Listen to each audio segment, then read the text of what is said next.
ஓம் சத்குரு சாய்நாதாய நமோ நமக. எனது அருமை பேராசான் ஜோதிட கலையரசர் ஆதித்ய குருஜி ஐயா அவர்களுக்கு குரு வணக்கம். உலகமெங்கும் வசிக்கக்கூடிய தமிழ் உறவுகள் அனைவருக்கும் மதுரை ஜோதிடர் சாய் செல்வத்தின் இனிய வணக்கங்கள். வாழ்க வல்லாண்டு. இன்றைக்கி நம்ம பார்க்க போகிற வீடியோ இன்ஃபர்மேஷன் டெக்னாலஜி ஐடி துறையில் பிரகாசமாக இருக்கக்கூடிய ஒரு ஜாதகத்தை தான் நான் விளக்க போகிறேன். அதற்கு முன்னால் என்னுடைய இந்த யூடியூப்பை பார்க்குறவங்க சேனலை சப்ஸ்கிரைப் பண்ணுமாறு கேட்டுக்கொள்கிறேன். அப்போது அடுத்தடுத்து போடக்கூடிய வீடியோக்கள் உங்களுக்கு வருங்கிறது இருந்தாலும் இன்னொரு பாயிண்ட் சொல்கிறேன். உங்களுக்கு மனசில் ஏற்படக்கூடிய பொதுவான ஜோதிட சந்தேகங்களுக்கு கண்டிப்பாக எனது வீடியோ ஒவ்வொன்றிலும் பதில் உண்டு. நான் கிரக விளக்கத்தோடு தெளிவாக தான் சொல்கிறேன். வாடிக்கையாளர்களுக்கு தெரியும், என்னோட ஜோதிட பலன்கள் பார்க்குற வாடிக்கையாளர்களுக்கு கண்டிப்பாக தெரியும். ரிசல்ட்டை மட்டும் சொல்கிறதில்ல, இந்த சம்பவம் எதனால் நிகழ்ந்தது அப்படிங்கிறத கிரக விளக்கத்தோடு சொல்கிறேன். அதனால தான் உங்களுக்கு சொல்கிறேன். ஒவ்வொரு வீடியோலையும் உங்களுக்கு மனசில் ஏற்படக்கூடிய பொதுவான சந்தேகங்களுக்கும் அதில் கண்டிப்பாக நிச்சயமாக விடை இருக்கும்.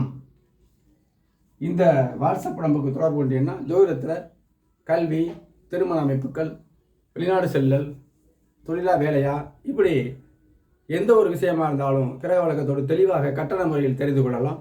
இப்போ வீடியோவுக்கு போவோம். இந்த ஜாதகம் ஐடி துறையில் பிரகாசமாக இருக்கக்கூடிய ஒரு ஆண் ஜாதகம்.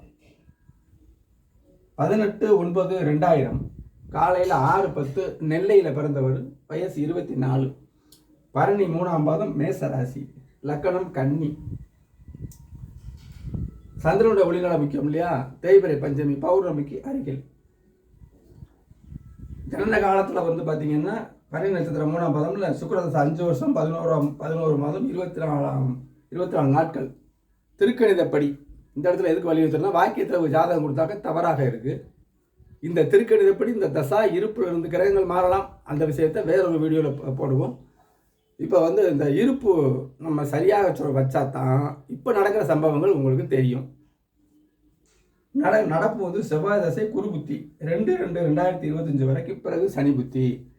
இங்கே குருவும் சனியும் 10 டிகிரியில் இணைஞ்சிருக்காங்க. இதை மனசில் வச்சுக்கோங்க. சனி தான் நற்பலனை கொடுக்க போகிறார். இப்போ பாருங்கள், கன்னி லக்கணம்னாலே சாஃப்ட்வேர் துறை வந்துடும். புதன் அங்கேயே இருக்காரு, சுக்கிரன் கூட சப்போர்ட் பண்ணுறாரு. லக்கணத்துக்கு 2ஆம் அதிபதி சூரியனும் அங்கே இருக்காரு. பௌர்ணமி அப்படி சொன்னா இப்போ சந்திர அதியோகம் இங்கே விழுகுது அப்படிங்கிற ஒரு அமைப்பையும் நம்ம இதில் பார்த்துக்கணும். சந்திர அதியோகம் எங்கே விழுகும்? சந்திர அதியோகம் சிறப்பாக இங்கே இருக்கு அப்படிங்கிறத நம்ம தெரிஞ்சுக்கணும். அடுத்து லக்கணத்துக்கு 10ஆம் பாவம் புதனே தாங்க.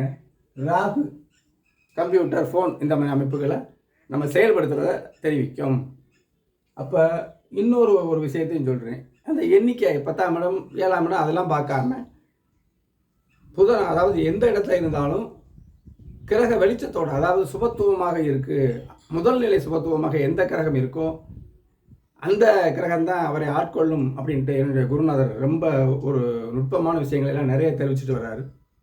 அதன்படியே இந்த புதன் சுக்கிரனோட சேர்ந்து பௌர்ணமி ஒளி வாங்கக்கூடிய அமைப்பாக இருக்கிறதுனால இவர் ஐடி துறையில் பிரகாசிக்கிறார் அப்படிங்கிறத நம்ம எடுத்துக்கணுங்க.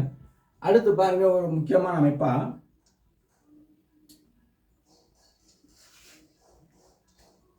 குருவும் சனியோடு நெருங்கி இருந்தாலும் குரு பார்வை உண்டு. 10 டிகிரி இருந்தாலும் அந்த குருவுடைய பார்வை சனியும் சேர்ந்து பார்க்குறாரு, குரு வழியாக பார்க்குறாரு நம்ம எடுத்தாலும் கன்னி லக்கணத்துக்கு நல்லவர் தாங்க, ஒன்று கெடுதல் இல்லை.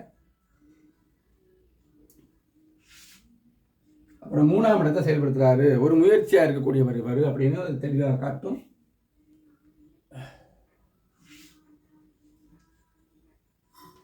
அஞ்சாம் இடத்தை குரு பார்ப்பது ஒரு நல்ல ஒரு அமைப்புங்க. ஆக ஒரு ஜாதகத்தை யாராக இருந்தாலும் லக்கணம் வலுவாக இருக்கணும். அவர் எந்த துறையில் இருந்தாலும் சரி, லக்கணம் வலுவாக இருக்குது, அதியோகத்திலையும் குரு பார்வையிலும் சிறப்பாக இருக்குது, கூட 2ஆம் இடத்து அதிபதி இருக்குது, குடும்பத்தை நல்லபடியாக அமைச்சுக்கிற, குடும்பத்துக்கு தேவையான ஒரு நல்ல நிகழ்ச்சி செய்கிற மனநிலையும் இருப்பார். வருமான சிந்தனையும் இந்த ஜாதகருக்கு இருக்கும்னு எடுத்துக்கிறோனுங்க. பாவகங்களும் தொடர்புகளும் தாங்க. இங்கே சாரம்லாம் எதுவுமே நான் எடுக்கலை. சாரத்தில் எந்த பலனும் இல்லைங்க. சாரத்தில் வந்து அந்த அது தனியாக ஒரு வீடியோ கண்டிப்பான முறையில் போடுவோம் உதாரணத்தோட. சாரத்தில் எந்த பலனும் இல்லைங்க. ஒரு கிரகத்துக்கு ஏற்படுற தீய கிரக தொடர்புகளும் நல்ல கிரக தொடர்புகளும் அதனுடைய அளவுகளும் தான் நம்ம வந்து ஒரு கிரகத்தை செயல்படுத்தும் அப்படிங்கிற அமைப்பில் இது தெளிவான பார்த்தோன்னே சொல்லிடலாம். இவர் ஐடி துறையில் பிரகாசிக்கக்கூடியவர் அப்படிங்கிறத கண்டிப்பாக சொல்லிடலாங்க. என்னுடைய சேனலை சப்ஸ்கிரைப் பண்ணுங்கள். திரும்பவும் சொல்கிறேன், அடுத்தடுத்து வர்ற வீடியோக்கள் உங்களுக்கு தெரியும். பொதுவான ஜோதிட சந்தேகங்களை நீங்கள் அதில் தெரிஞ்சுக்கலாம். உங்களுக்கு தேவையான ஜாதகத்தில் தேவையான விஷயங்களுக்கு கட்டண முறையில் தெளிவாக நீங்கள் கேட்டுக்கொள்ளலாம். நாளை ஒரு வீடியோவில் சந்திப்போம். நன்றி, வணக்கம்.